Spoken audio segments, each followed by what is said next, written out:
हरे कृष्णा। सभी को दंडवत प्रणाम। आप लोगों का श्रीमद् भागवतम की प्रथम स्कंद के अध्याय 19 में स्वागत है।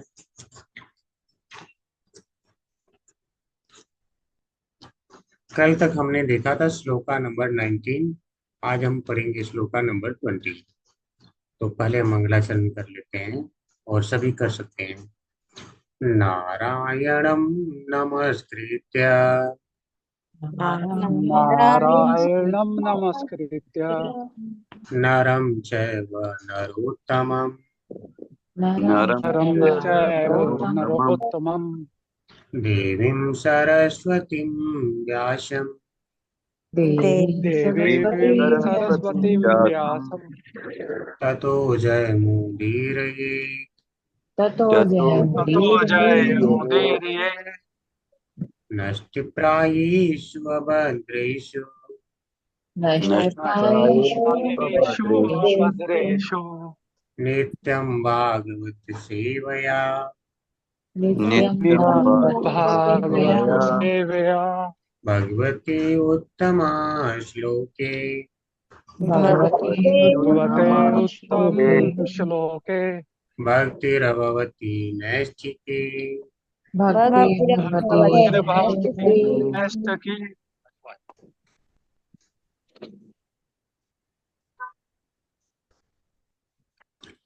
आज हम देखने वाले हैं श्रीमद् भागवतम प्रथम स्कंद अध्याय 19 श्री सुखदेव गोस्वामी का प्राकट्य श्लोका नंबर 20। तो इसको सभी रिसाइट कर सकते हैं।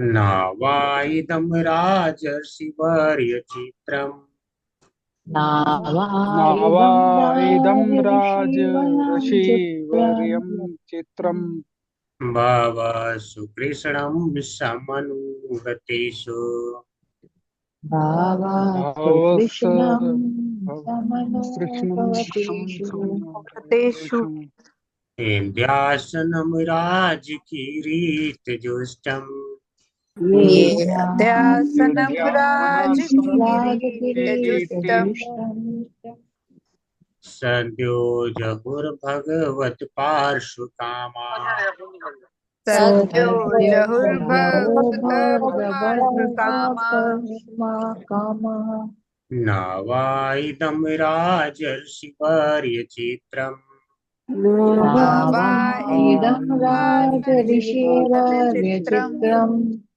भव सुकृष्णं समनुव्रतेषु भव भवस्तु सुकृष्णं कृष्णं समनुव्रतेषु व्रतेषु।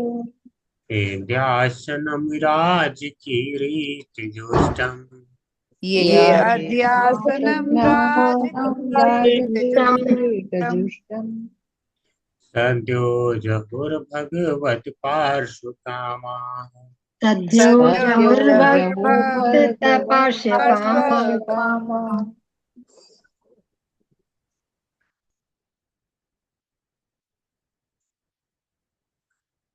ठीक है, शब्दार्थ देखेंगे।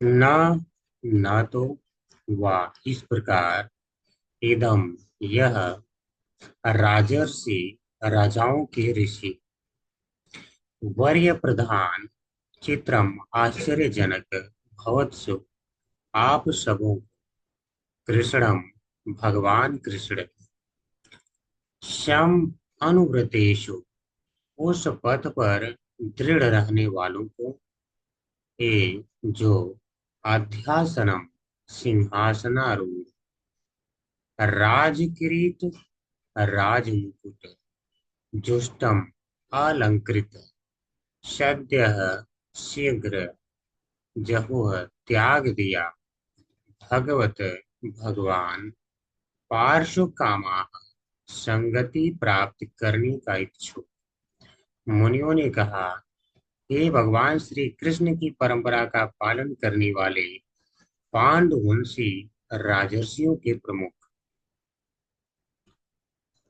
यह तनिक भी आश्चर्यप्रद नहीं कि आप अपना वह सिंहासन जो अनेक राजाओं के मुक्तों से सुसज्जित है, भगवान का नित्य सानिध्य प्राप्त करने के लिए त्याग रहे हैं।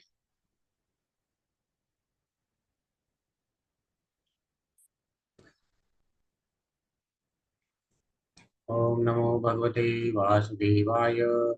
ओम नमो भगवते वासुदेवाय। ओम नमो भगवते वासुदेवाय। ओम अज्ञानतिमिरान्धस्य ज्ञानञ्जनशलाकया चक्षुरुन्मिलितं येन तस्मै श्रीगुरुवे नमः। श्रीचैतन्यमनोभीष्टं स्थापितं येन भूतले स्वयं रूप पितामह्यं ददाति स्वपदान्तिकं।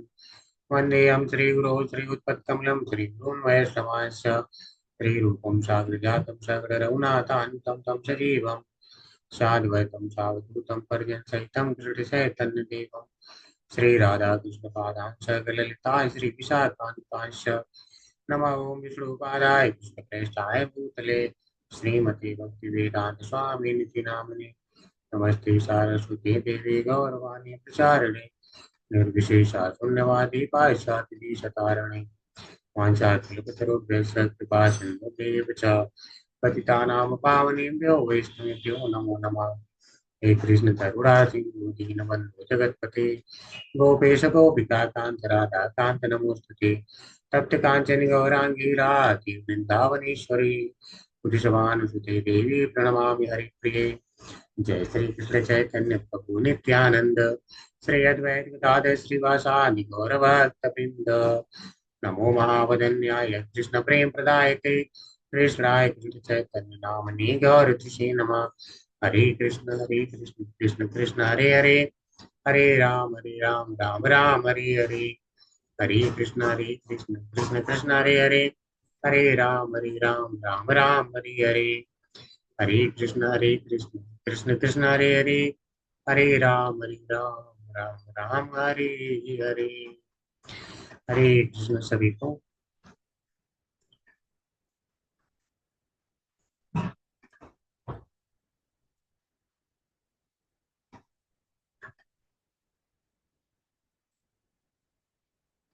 एक बार फिर से रिसाइट करेंगे इसे।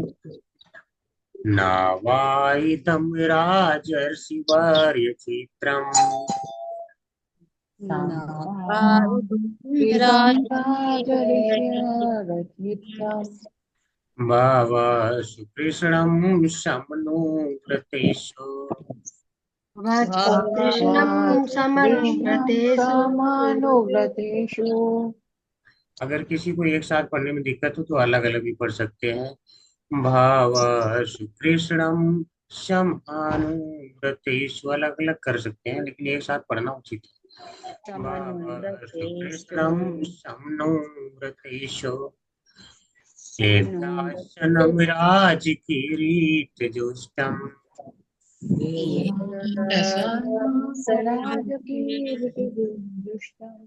राजकिरीटजुष्टम् सद्यो जहो भगवत पार्श्वकामा।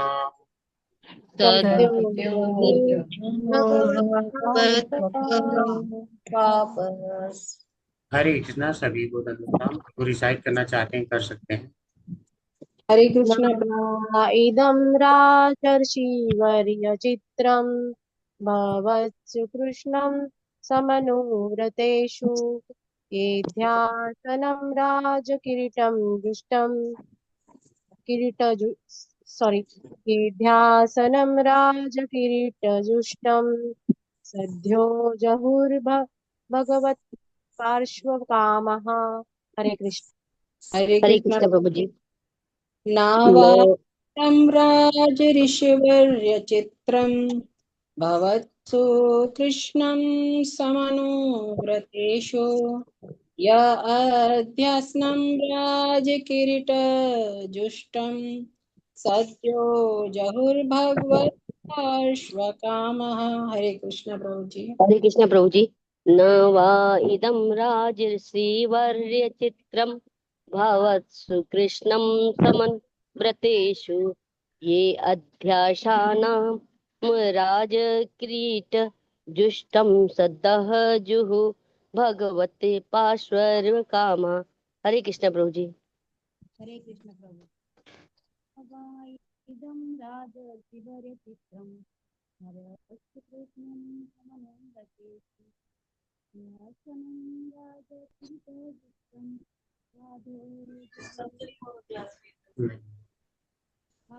हरे कृष्णा सभी हरे को। कृष्णा प्रभु जी।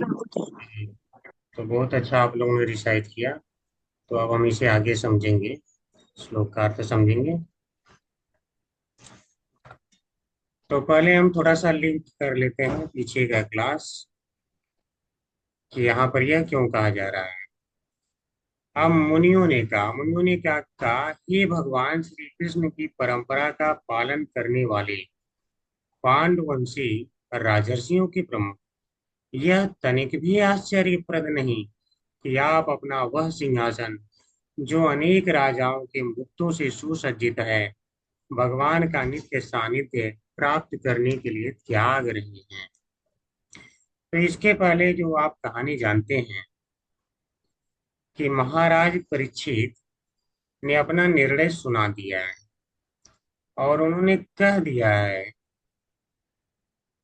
कि हम ये राज्य त्याग दिए हैं और अपने पुत्र को सौंप दिए हैं, और आमरण आमरण यानी जब तक मरेंगे नहीं तब तक कुछ खाएंगे पिएंगे नहीं, यानी आमरण व्रत, आमरण उपवास का हमने व्रत ले लिया है, ऐसा उन्होंने यह बता दिया। और ये भी बताया कि भगवान की ही कृपा है कि आप यहाँ पर आप सभी लोग आए हैं। तो अब बात आती है कि राज्यपाट क्या त्याग देना सचमुच में सबके लिए इतना आसान होता है? क्या सभी में इतनी क्षमता है कि त्याग देगा? अगर किसी के पास कुछ छोटी सी भी चीज हो, आप देखेंगे अगर खो जाए तो लोग कितना उसके लिए पागल से हो जाते हैं, घबरा जाते हैं। और यहाँ पर क्या है, इनका जीवन ही जाने वाला है, लेकिन फिर भी नहीं घबरा रहे हैं। तो आखिर वह क्या बात है? तो उसको यहाँ पे वर्णन करते हैं और बताते हैं कि आप लोगों ने जो यह राज्य आपने त्यागने का निर्णय लिया है वह उचित है, और देवता भी सारे लोग अनुमोदन कर चुके हैं। और आपने क्यों त्याग दिया, कैसे आपके अंदर क्षमता आ गई, उस बात की व्याख्या यहाँ पे ऋषि मुनि कर रहे हैं। तो कह रहे हैं न, यानी न तो वाह, इस प्रकार इदम, इदम का अर्थ है यह, जो यह राज्य आपने त्यागा उसकी बात करें। करें राजर्षि वर्य चित्रम, आपके यहाँ पर सभी लोग, भवसु का अर्थ है आप सबों को बता रहे हैं, आप सबों को, अर्थात आपके जो वंश परंपरा में सभी लोग, सभी लोग कैसे हैं? राजर्षि वर्य, अर्थात राजा तो हैं लेकिन ऋषि, और केवल राजाओं में ऋषि नहीं है, उनमें श्रेष्ठ है, उसको सूचित करने के लिए वर्य शब्द से सूचित करते हैं, अर्थात राजर्षि वर्य। तो आप सभी लोग राजर्षि वर्य हैं, इस कारण से, यानी चित्रम, न चित्रम, यह आश्चर्यजनक नहीं है। करें इदम, यह जो आपने राज्य त्याग दिया है यह सब कुछ आश्चर्यजनक नहीं है, क्योंकि आपके वंश परंपरा में भी लोगों ने ऐसा ही किया है। तो ठीक है, हम देखते हैं कि जैसे पिता होते हैं वैसे ही वह अपने पुत्रों में गुण प्रकाशित करने का प्रयास करते हैं, और इनकी तो वंश परंपरा ही ऐसी चली आ रही है। युधिष्ठिर महाराज ने राज्य त्यागा तो भगवान कृष्ण को स्मरण करते हुए सभी लोग राज्य त्याग दिए थे अपने पुत्र उनको। युधिष्ठिर महाराज का आपने देखा ही है। फिर आपने देखा कि जो भीष्म पितामह है वह तब तक प्राणों का त्याग नहीं कर रहे थे जब तक कि भगवान श्री कृष्ण वहां नहीं पहुंच गए। तो उस बात को बताने के लिए करें कृष्णम सम अनुव्रतेषु। सम अनुव्रतेषु अर्थात कृष्णम यानी भगवान कृष्ण को बताया गया है। सम अनुव्रतेषु अर्थात उनके अनुयायी। तो भगवान के आप लोग अनुयायी हैं, यानी उसी पथ पर दृढ़ रहने वाले हैं। अर्थात भगवान ने जो कहा कि ऐसे राज्य चलाना है तो आप लोग वैसे चला रहे हैं। आप तो राज्य को अपना समझते ही नहीं। इस कारण से आप लोग जो आपने यह राज्य त्याग किया है इसमें न चित्रम, यह कोई आश्चर्य की बात नहीं है, उसको बता रहे हैं। जबकि त्यागना कठिन है, और कठिन कैसे है उसको बताने के लिए कह रहे हैं ये अध्याश्यनम राज किरीट जुष्टम। जुष्टम का अर्थ होता है अलंकृत और राज किरीट का अर्थ होता है राज मुकुट। यानी जो राजाओं के मुकुट से आपका सिंहासन क्या है, अलंकृत है, यानी शोभायमान है। तो हम इसके पहले जैसा कि अध्ययन कर चुके हैं कि सारे राजा इनके अनुसार राज्य करते थे, अर्थात इनका जो है पूरे संसार में यानी विश्व में राज्य था। अर्थात सारे राजा क्या है, समर्पण किए थे। जब यह निकले थे सभी राजाओं को कि हम मिलेंगे, अगर जो हमारे अनुसार चल रहा है कि धर्म के अनुसार शासन करेगा तो ठीक है, अन्यथा उसे युद्ध करके परास्त किया जाएगा। तो सभी राजाओं ने समर्पण भाव किया था और इनकी प्रशंसा भी किया था कि आपके जो वंश परंपरा में भी भगवान कृष्ण के ही अनुयायी रहे हैं, उनके ही भक्त रहे हैं। तो उसी बात को यहाँ बता रहे हैं कि जिसके सिंहासन पे आद्यासनम, जो आप सिंहासनारूढ़ हैं, तो आपके सिंहासन के नीचे, अब ऐसा नहीं कि सिंहासन के ऊपर सभी ने अपना मुकुट रख रखा है, तो आपके सिंहासन के नीचे जितने राजा हैं सभी ने अपना मुकुट त्याग किया है, अर्थात आपके अनुसार ही शासन कर रहे हैं। तो अब समझिए, जहां किसी के कुछ लोग फॉलोवर होते हैं तो लोगों में क्या आता है, अहंकार आता है। लेकिन यहाँ पर क्या है, इनके अनुसार सारे ही चल रहे हैं। आप सोचिए, अगर थोड़ा सा उदाहरण लेके समझे, मान लो कोई एक कंपनी जहां पर कोई एक ऑफिसर हो जिसके अंडर में कुछ कर्मचारी कार्य कर रहे हैं, तो आप देखेंगे कि वह ऑफिसर अपने पद से बहुत ज्यादा आसक्त हो जाता है, उसकी आसक्ति जाती नहीं है। किस लिए? क्योंकि मेरे अंडर में लोग कार्य कर रहे हैं। और उसी प्रकार से बैठ के बातें भी करता है जैसे कि वह बहुत कुछ कर सकता हो, उसके अंदर बहुत बड़ा पावर आ गया हो, उस प्रकार से। हालांकि कुछ होता नहीं है, उस कुर्सी को छोड़ देगा तो शायद कोई पहचानेगा भी नहीं। या आप ही लोग अपना उदाहरण लीजिए, आप कितने लोगों को पहचानते हैं?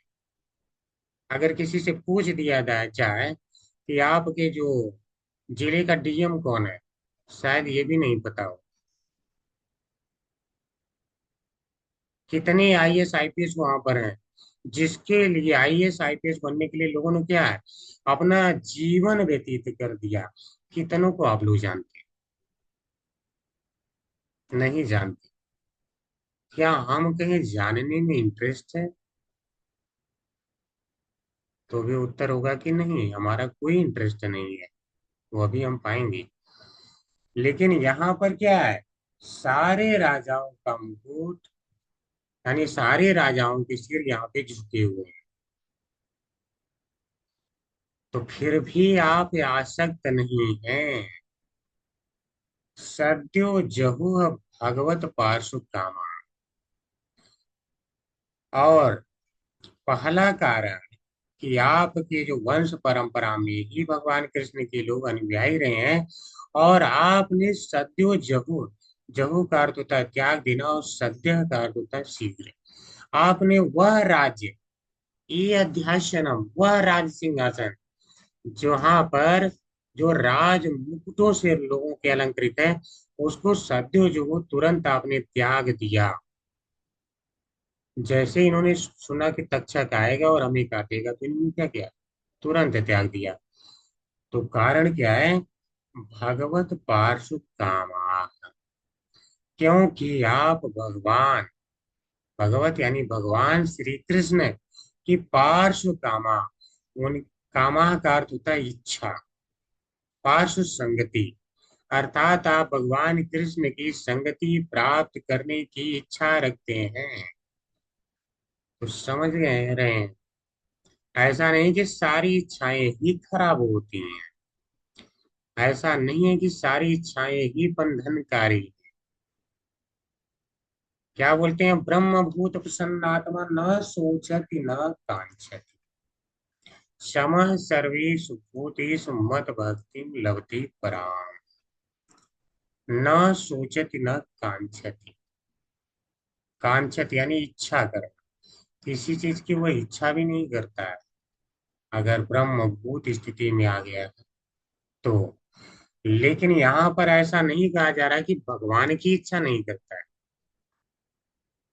भगवान के सानिध्य की, उनकी सेवा करने की इच्छा करना है, उसका त्याग नहीं करना है। ठीक है, तो हम निष्कर्षतः क्या देख रहे हैं कि आपने जो यह राज सिंहासन त्याग दिया, थोड़ा भी आश्चर्यजनक नहीं है, क्योंकि पांडव वंश में ऐसा ही लोग करते आए हैं।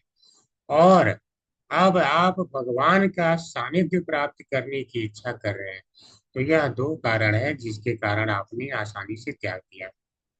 तो यहाँ से क्या है, निष्कर्ष यह भी निकलता है कि जब भगवान को प्राप्त करने की इच्छा आ जाती है तो भौतिक आसक्ति अपने आप ही दूर हो जाती है। ठीक है, तो हम देखेंगे अन्य आचार्य लोग इसका रसास्वादन कैसे किए हैं, उसे भी समझेंगे।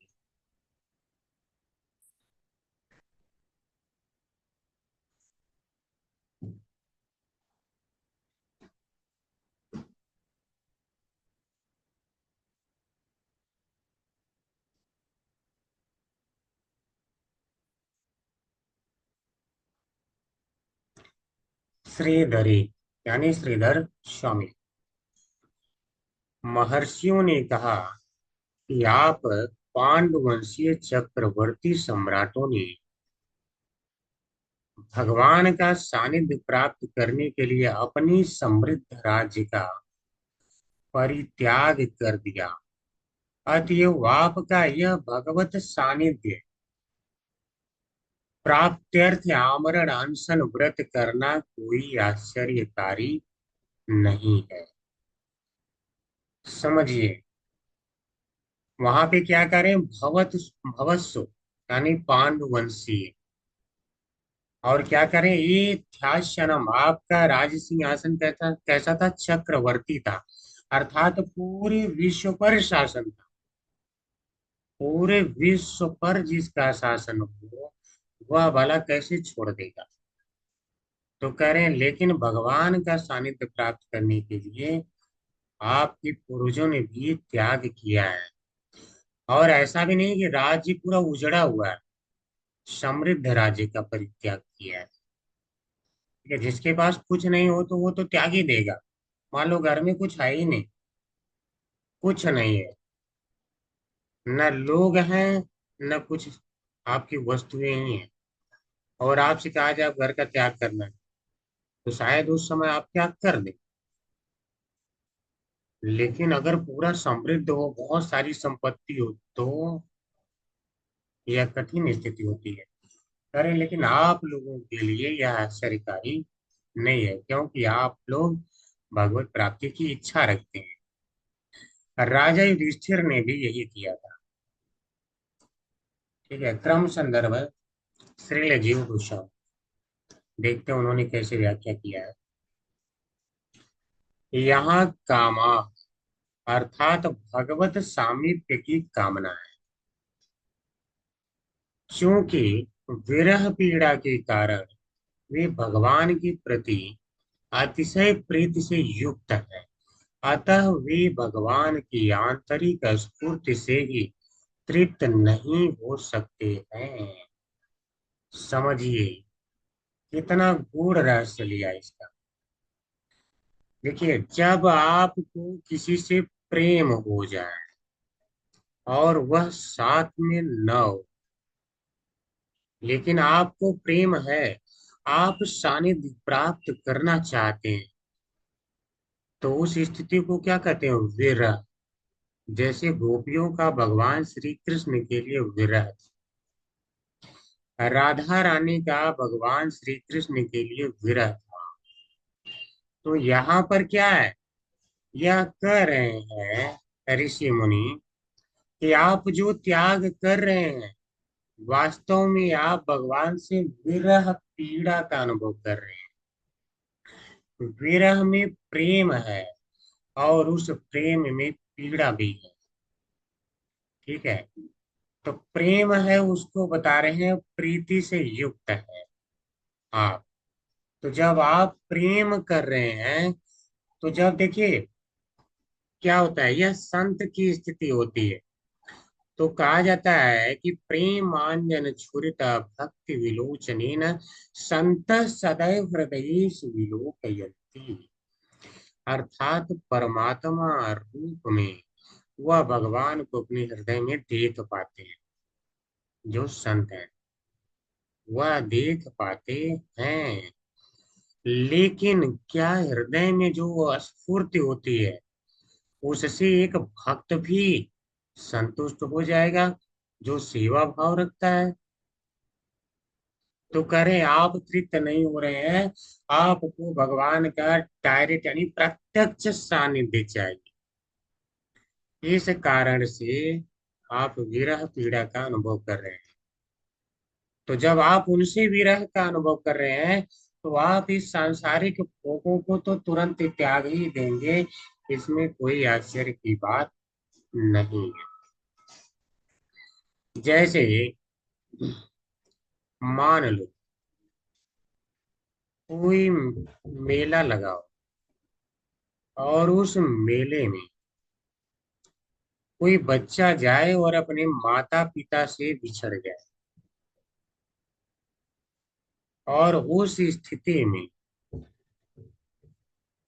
हरे कृष्णा, एक मिनट।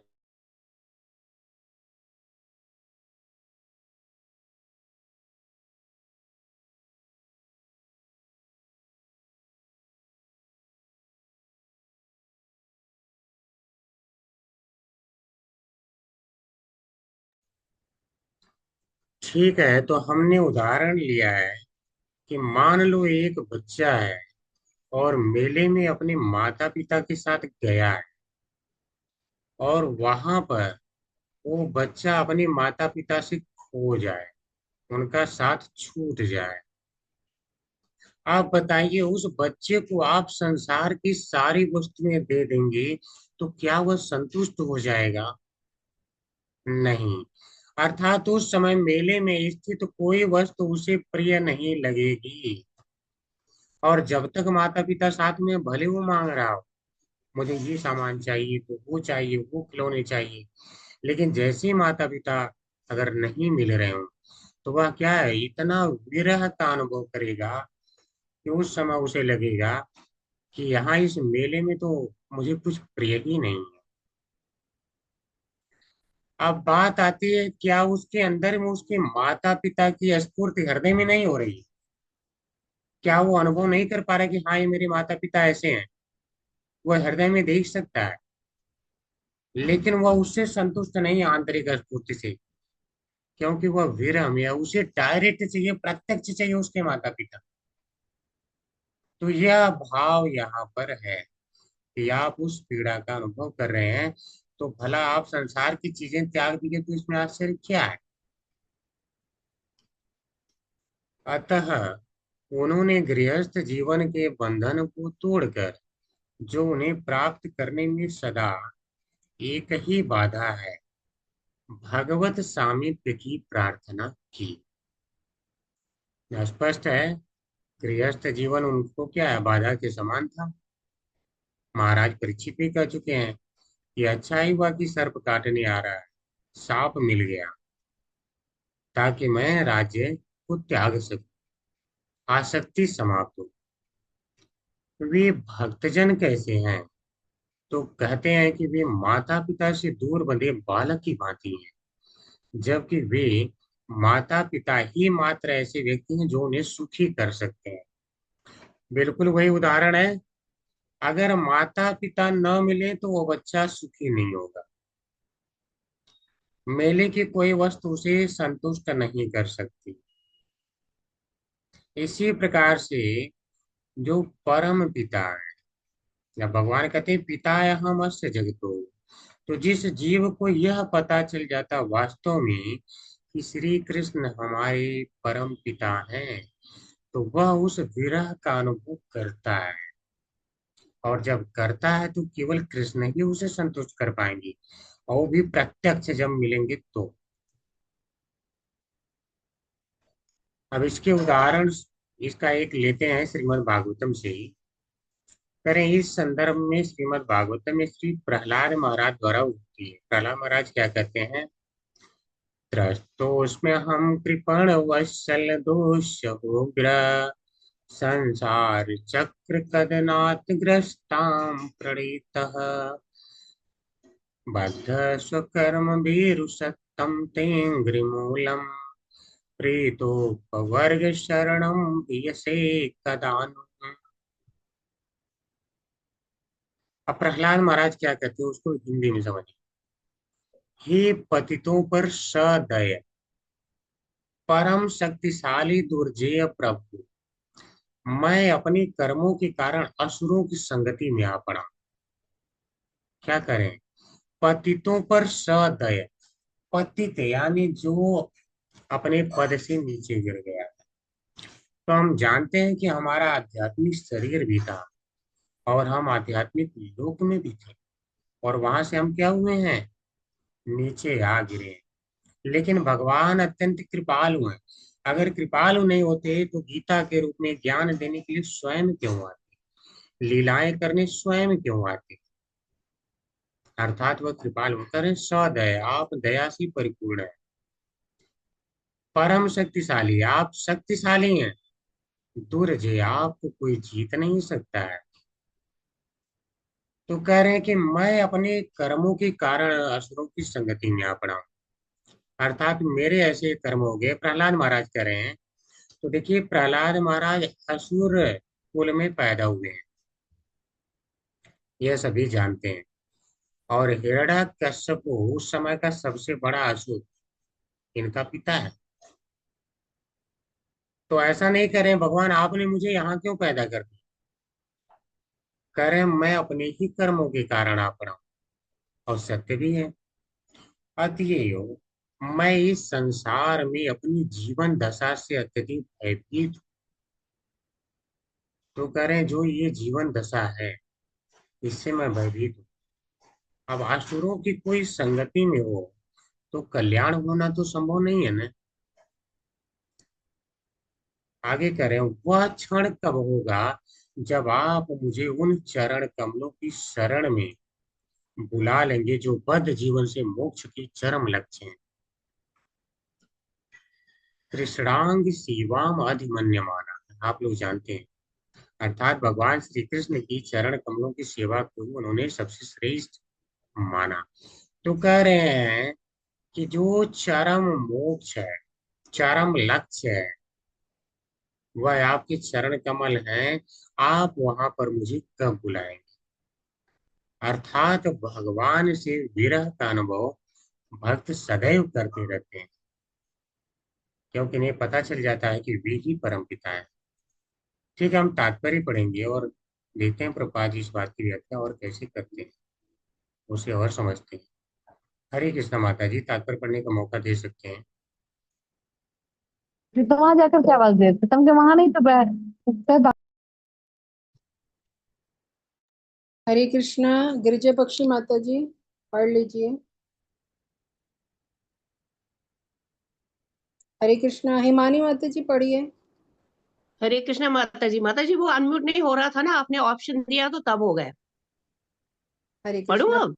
पढ़िए पढ़िए माता जी। हरे कृष्ण प्रभु जी, हरे हरे माता कृष्ण माता जी। हरे शील प्रभुपाद की जय, तात्पर्य प्रभुपाद द्वारा। मूर्ख राजनीतिक जो प्रशासनिक पदों पर डटे हुए होते हैं सोचते हैं कि वे जिन अस्थायी पदों पर है वे जीवन की सर्वोच्च उपलब्धि है, अतः वे उन पदों पर जीवन के अंतिम क्षणों तक चिपके रहते हैं। उन्हें इसका ध्यान कहाँ की मुक्ति प्राप्त करके भगवत धाम में भगवान के पार्षदों में से एक पद प्राप्त करना जीवन का सर्वोच्च उद्देश्य है। मनुष्य जन्म इसी के लिए मिलता है। भगवान ने भगवत गीता में हमें इस बार आश्रित किया है कि सनातन भगवत धाम वापस जाना सर्वोच्च उपलब्धि है। प्रहलाद महाराज ने भगवान नरसिंह से प्रार्थना करते हुए कहा, हे प्रभु, मैं जीवन की बौद्धिकवादी शैली से अत्यधिक भयभीत हूँ। मैं अपने इस भयावह नरसिंह देव रूप से तनिक भी भयभीत नहीं हूँ। ये बौद्धिकवादी जीवन शैली चक्र के पाठ के समान है जिसके द्वारा हम कुचले जा रहे हैं। हम जीवन के उताल तरंगों के भयावह भंवर में गिर गए हैं। अतएव हे भगवान, मैं आपके चरण कमलों में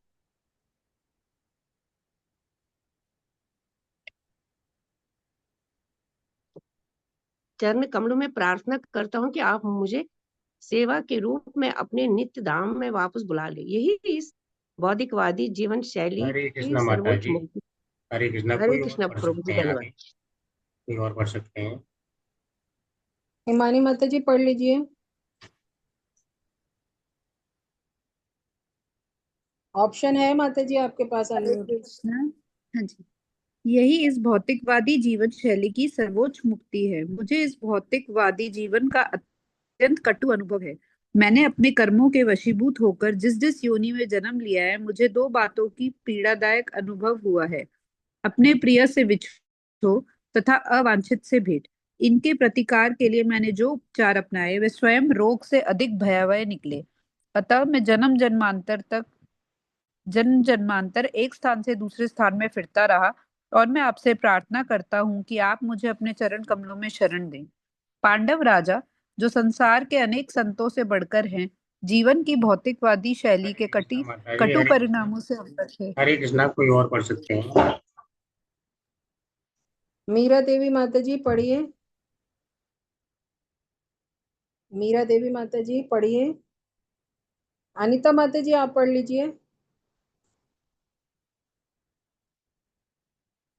ऑप्शन है माता जी आपके पास अनम्यूट हो का। गया माता जी।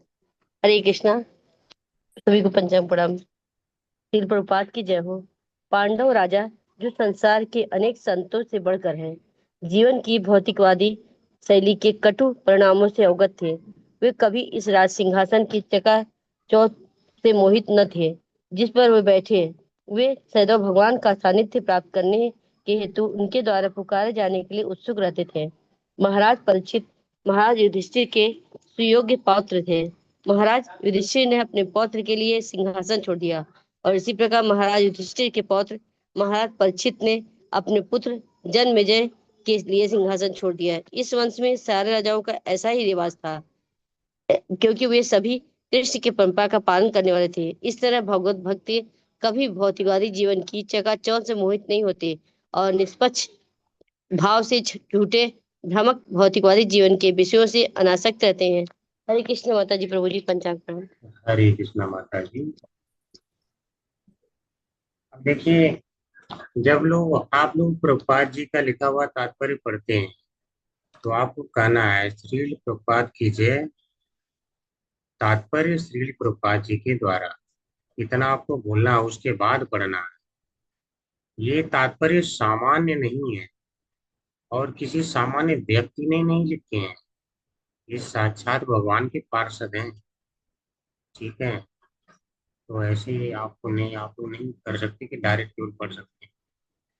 करें मूर्ख राजनीतिक जो प्रशासनिक पदों पर डटे होते हैं सोचते हैं कि वे जिन अस्थायी पदों पर वे जीवन की सर्वोच्च उपलब्धि है। अब प्रभुपाद जी क्यों प्रशासनिक पदों पर डटे लोगों को उदाहरण ले रहे हैं? क्योंकि ये छोटे से एरिया पे शासन कर रहे हैं, छोटा से केवल ऑफिस है, और वो समझते हैं हमने जीवन में सर्वोच्च उपलब्धि प्राप्त कर लिया है। और यहाँ महाराज परीक्षित जब छोड़ रहे हैं धाम, या धराधाम, और भगवत धाम जाने की तैयारी कर रहे हैं, तो वो पूरे संसार का राज्य त्याग रहे हैं। समझिए। तो जो भगवान के भक्त होते हैं उनको पता है कि सर्वोच्च उद्देश्य क्या है। तो इसीलिए कह रहे हैं कि भगवत धाम में भगवान के पार्षदों में से एक पद प्राप्त करना जीवन का सर्वोच्च उद्देश्य है, न कि यहाँ पर कोई छोटा सा पद, प्रशासनिक पद प्राप्त कर लेना उद्देश्य नहीं सर्वोच्च। आप ये प्राप्त कर लेंगे भी तो छूट जाएगा। और भगवान कहते हैं यत गत्वा न निवर्तन्ते तद्धाम मम परमम मम। अगर आप मेरे धाम में आते हैं तो वहां से वापस नहीं आना पड़ता है। तो आपने प्राप्त ही क्यों किया, या किस लिए करके संतुष्ट हो रहे हैं जिस चीज को आपको छोड़ना ही पड़ रहा है। और अगर आपने प्राप्त किया तो फिर अहंकार किस बात का? जब त्याग ही करना है, क्या नहीं त्याग करना चाहेंगे तो भी आपसे छीन लिया जाएगा। तो क्या सचमुच में आपका है जो आपसे छीन लिया जा रहा है? अब फिर भी लोग अहंकार ग्रस्त रहते हैं। अब कितनों को तो आपने देखा होगा कि अगर रिटायर हो जाते हैं तो भी अपने पद में इतने आसक्त होते हैं कि लिखा देते हैं भूतपूर्व, या उसके सामने अपना नाम, या रिटायर्ड फिर अपना उसके नाम। मतलब पद से इतनी आसक्ति है कि पद छीन लिया गया अब भी उसमें आ सकते हैं। और यहाँ ये पूरे संसार का राज्य त्याग रहे हैं। तो करें, केवल भगवत भक्ति ही ऐसा कर सकता है। और सर्वोच्च उपलब्धि क्या है? भगवत धाम। और इस अगर ब्रह्मांड में पा गए तो क्या है? आ ब्रह्म मोन लोका पुनरावर्तिनो वर्ज। यानी ब्रह्म ब्रह्म लोक तक भी पहुंच गए तो भी तो धरा धाम पे ही वापस आना पड़ेगा। पुनरावृत्ति लगी रहती है। तो यहाँ पे इस ब्रह्मांड में ब्रह्म लोक तक भी पाके छोड़ना ही पड़ता है। अब देखिए प्रहलाद महाराज ने जो प्रार्थना किया है भगवान से, और उसी प्रार्थना में थोड़ा और आगे भी प्रभुपाद जी लिखते हैं, जो श्रील जीव गोस्वामी ने लिखा था। करे मैं जीवन की भौतिकतावादी शैली से अत्यधिक भयभीत हूँ। यानी जो यहाँ की भौतिकतावादी शैली है यह भगवान को बुलवा देने वाली है।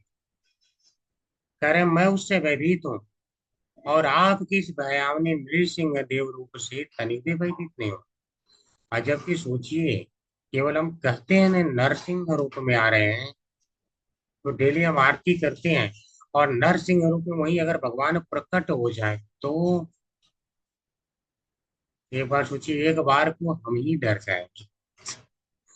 भले कहते हैं, ठीक है, उनकी आरती करते हैं, बोलते हैं बहिर नरसिम्हा हृदय नरसिम्हा। हृदय आए तो ठीक है, बहिर आ जाए तो लोग भयभीत हो जाएंगे। प्रहलाद महाराज कह रहे नहीं, हम उससे भयभीत नहीं है, हमें ये जीवन शैली ही भयभीत करती है, भौतिकतावाद। कारण क्या है? भौतिकतावादी जीवन शैली चक्की के पाठ के समान है, और जिसके द्वारा हम कुचले जा रहे हैं। चक्की का उदाहरण क्यों दे रहे हैं? देखिए, जब चक्की होती है तो उसमें गेहूं जब पीसा जाता है, एक गेहूं नहीं पीसा जाता है, सारे ही पीसे जाते हैं।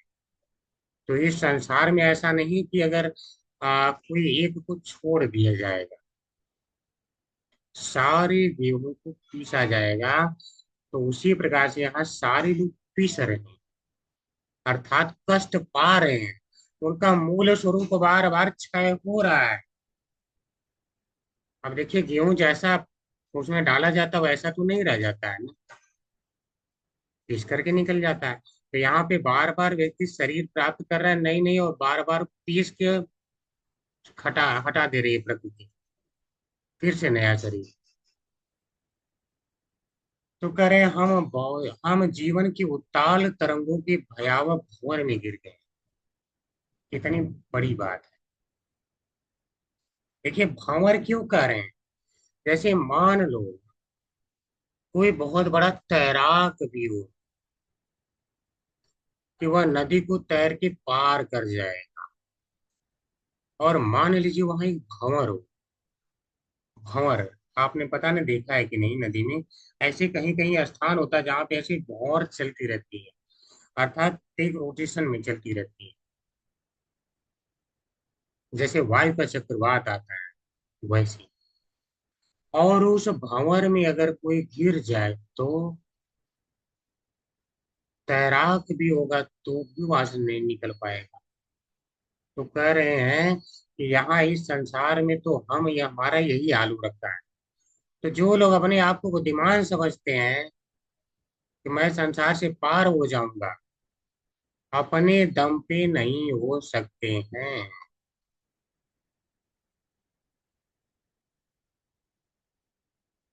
और इसी बात को भगवान गीता में भी बताते हैं। जरा मरण मोक्षाय माम आश्रित यतन्ति, यानी जन्म और मरण से जो मुक्ति चाहते हैं कि मैं पा जाऊं, माँ में आश्रित यतन्ति, अर्थात जो मेरी शरण में आ जाते हैं, मेरा सहारा लेते हैं, तब यत्न करते हैं निकलने की, तो उनको सफलता मिलती है। ऐसा नहीं कि कोई कहे मैं खुद यत्न करूंगा। आप खुद यत्न करेंगे इसका मतलब आप अपने आप को सक्षम करते हैं, आप में अहम भावना है। तो भगवान उस डाउट को क्लियर करने के लिए कहते हैं माम आश्रित यतन्ति, जो मेरा आश्रय लेकर के प्रयत्न करता है वो होता है सफल, तब सफल हो जाता है। तो यहाँ पे यह क्या करें, मैं आपके चरण कमलों में प्रार्थना करता हूँ कि आप मुझे सेवक के रूप में अपने नित्य धाम बुला लें। यही इस भौतिकतावादी जीवन शैली की सर्वोच्च मुक्ति है। तो उनके चरण कमलों का सहारा ले रहे हैं कि नहीं ले रहे हैं? ऐसा तो कर नहीं रहे हैं कि मैं अपने से आपके चरण कमल पकड़ लूंगा, ये नहीं है। कह रहे मैं प्रार्थना करता हूँ आपके चरण कमलों में आप सेवक के रूप में स्थान, मैं पकड़ लूंगा तो अहंकार भाव। तो क्यों चाहता हूँ संसार से छूटना? तो कह रहे हैं मुझे इस भौतिकतावादी जीवन का अत्यंत कटु अनुभव है कि यहाँ पे कड़वाहट ही है। जो आज अच्छा लगता है कल को वह छूट जाता है, और जो आज अच्छा लगता है शायद कल को धोखा भी दे। आप देखते होंगे लोग भाग के अपना विवाह कर लेते हैं और कल को वही लोग मारे जाते हैं। किसी की पत्नी मार दे रही है तो किसी का उसमें पति मार दे रहा है। तो यह क्या है? क्योंकि वहां भक्ति नहीं है। तो बोल रहे हैं चरण कमलों में स्थान दे, अर्थात भक्ति दे। मैंने अपने कर्मों के वशीभूत होकर जिस जिस योनि में जन्म लिया है, मुझे दो बातों का पीड़ादायक अनुभव हुआ है। और ये है अपने प्रिय से बिछो तथा वांछित से भेंट। और ये सभी के साथ होता है, इस संसार में सबको अनुभव होता है। जिसको हम सबसे ज्यादा प्रेम करते हैं उन्हें एक दिन छोड़ना ही होता है, और या तो वो छोड़ देते हैं, समझिए, और जो हम नहीं चाहते हैं वो हमें मिल जाता है, यानी अवांछित से भेंट। तो क्या इसका हम प्रतिकार कर सकते हैं कि सारा अच्छा अच्छा ही हमारे जीवन में होता रहे? तो करें। इनके प्रतिकार के लिए मैंने जो उपचार अपनाए वे खुद रोग से अधिक भयावह निकले। तो व्यक्ति यहाँ पे क्या उपचार अपना रहा है कि मेरे सारे कष्ट कट जाए, कष्ट कट जाए। मान लो कोरोना से बचने का उपचार निकाला, अभी क्या है बहुत से लोग ऐसे हैं जो शरीर में पीड़ा से परेशान है, कोई अन्य बीमारी से परेशान है। जब हम एक बीमारी से निकलने का प्रयास करते हैं तो हमें दूसरी और घेर लेती है। यानी जिस रोग से बचने का कोशिश किया उससे भयानक और निकले, अर्थात यहाँ रहने लायक ही नहीं है। अतः मैं जन्म जन्मांतर एक स्थान से दूसरे स्थान में फिरता रहा, और मैं आपसे प्रार्थना करता हूँ कि आप मुझे अपने चरण कमलों में शरण दें। पांडव राजा जो संसार के अनेक संतों से बढ़कर हैं, संतों से बढ़कर है, समझिए, जीवन की भौतिकतावादी शैली के कटु परिणामों से अवगत थे। तो ये सारे जानते हैं कि जीवन में कटु अनुभव ही मिलेगा। तो इस कारण से वे कभी राज सिंहासन की चकाचौंध से मोहित न थे जिस पर वे बैठे थे। तो वे कभी मोहित नहीं हुए और इसीलिए उन्होंने क्या किया, भगवान का सानिध्य प्राप्त किया और भगवान को पुकारने के लिए सदैव उत्सुक रहे।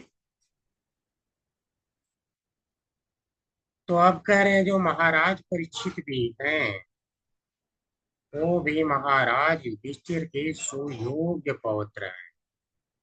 ऐसा नहीं कि योग्यता नहीं है। कुछ लोग ये भी कह सकते हैं उन्होंने राज्य क्यों त्याग दिया, क्या योग्यता नहीं थी? योग्यता थी, विरोध भी कर सकते थे, लेकिन भगवान के चरण कमलों में प्रीति अधिक है इसलिए त्यागा। तो महाराज युधिष्ठिर ने अपने पौत्र के लिए सिंहासन छोड़ दिया और इसी प्रकार महाराज युधिष्ठिर के पौत्र महाराज परीक्षित ने अपने पुत्र जन्मेजय के लिए सिंहासन छोड़ दिया। इस वंश में सारे राजाओं को ऐसा ही रिवाज था क्योंकि वे सभी कृष्ण की परंपरा का पालन करने वाले थे। अब देखिए भगवान कृष्ण ने महाभारत के युद्ध द्वारा राज्य जितवाया। ऐसा तो नहीं कहा ना कि थोड़ा सा मुझे दे दो। संपूर्ण त्याग यानी भक्ति की जो एक गुण है वह भगवान में विराजमान है। भगवान ने दे दिया।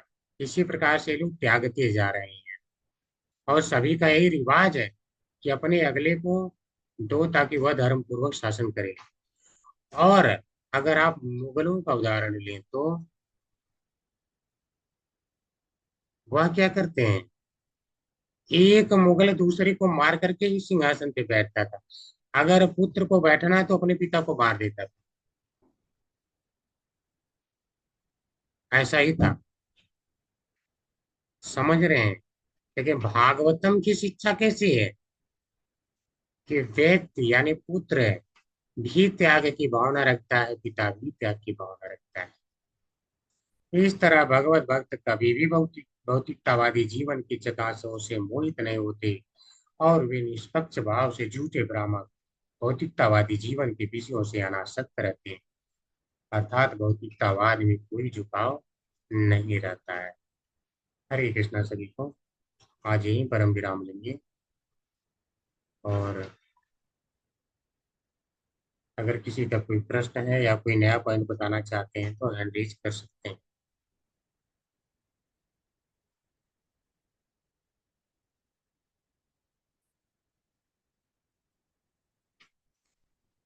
सो तो नहीं है सभी?